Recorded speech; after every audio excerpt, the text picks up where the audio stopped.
This week on Labourcraft, Dead Jeff has moved over near me and Red, and also Boiled. I have built this giant end island. Um, the lore behind it is that it's being held up by the beacons, but I don't think I'm going to go with that anymore. Me and Red both built over here a creeper farm, which is very handy and useful at the moment. Don't stand up there though, it's better to stand directly above it, which is a really strange one. It basically uses snowmen to attract the creepers over, and then they just fall down the hole, and then they fall into the fire. AFK there for about 30 minutes, and you'll have about 3 stacks. Red, as always, has been a very busy man. He has completely expanded his base. His base just keeps on growing. I don't know when this guy's going to stop, and like the detail hasn't stopped either. There is still so much going on. So many stairways which may literally never even get used by himself. It goes up here as well. Yeah, these big rooms. He always builds them, but I don't really know what he does with them. And then obviously the paths. There's more paths, obviously. Why wouldn't there be more paths?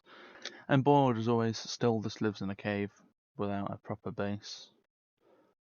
He has infrastructure, but it's underground. He does have this really good melon and pumpkin farm, though. It produces quite a lot. I think that's only about an hour's worth, so I might have to build one of these at mine. Over at Freddy's, there has been a forest fire, and the forest fire seems to have caught up with his house. He no longer has any wood to his house. There is trees everywhere. I don't know why. The bases generally look the same, but under here they've connected the whole all the different giant rooms together into one like massive room. They've also built what looks to be a tree farm, but I'm not quite sure how it works because I don't really know how tree farms work. But I don't see any like TNT tubes or anything. So whether you just stand there and break it yourself, I don't know.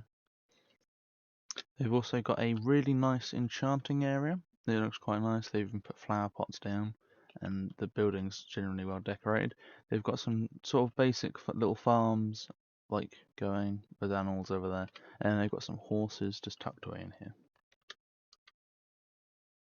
Also, for some reason, all of the trees around here are stripped. Not all of them, but some of them, and they look really weird. Has he even done the ones on the inside? Yeah. Why do they look like that? And just like that, that wraps up everything that has changed on the Labourcraft server this week. There may not be a video next week, it depends, but I should be doing a live stream instead. So, see you all later.